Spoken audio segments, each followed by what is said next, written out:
So my problem is that I read the text, and so these are the texts that people say that they believe in, okay? So there's only two possible answers there, which is that you actually do believe the text, in which case you're one of the most dangerous people on the planet, okay? And there are plenty of those people on all sides, okay?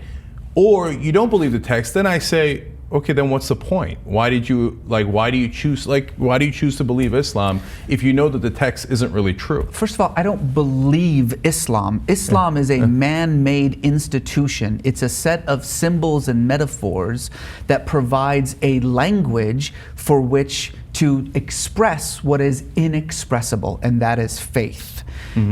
It's symbols and metaphors that I prefer, but it's not more right or more wrong than any other symbols and metaphors. It's a language. That's all it is. Well, I would argue that it is more wrong than other symbols and metaphors. And I don't mean Christianity the way Sam Harris and Bill Maher, or Judaism, or whatever it might be. I look at those religions and I say they're equally wrong. But why not pick symbols and metaphors that don't have the death and violence in the text, right? Let alone all the other horrible and wrong things. Try to think of one.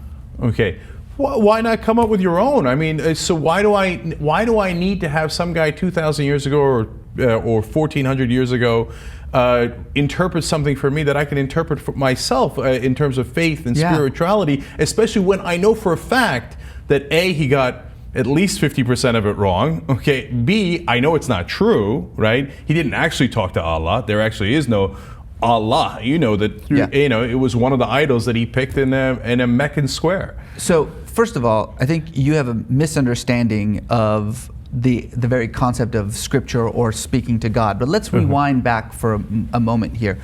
Why do you speak English?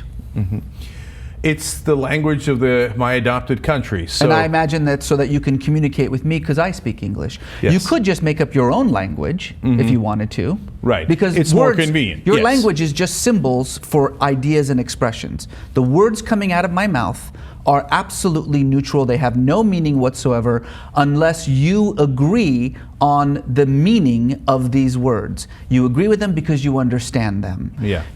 I could just make up my own language right now. I could just start speaking in some made up language and you would not understand me. Right.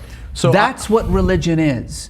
When I choose to express my faith in a language of symbols and metaphors that is common, that is understood by another community of faith, I am communicating these ideas, these emotions to that person in a language that they understand. If you were an evangelical Christian, I would say, I have been washed by the blood of the Lamb. And you would understand me perfectly. We would have a communication. If you were a Jew, I might as well be speaking Chinese. You would have no idea what I'm talking about. So there is nothing wrong with a person of faith rejecting all religious ideologies and simply expressing that faith through a set of symbols and metaphors completely of their own. Nothing wrong with that. But if you then want to communicate your faith experience to another person, they have to understand your symbols. They have to understand your metaphors.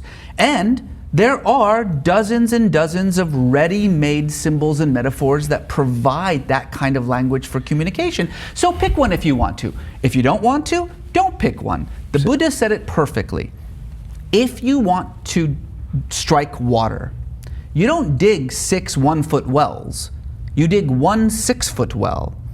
Religion is that 6-foot well, but faith is the water. The water is the same regardless of what well you are drinking from.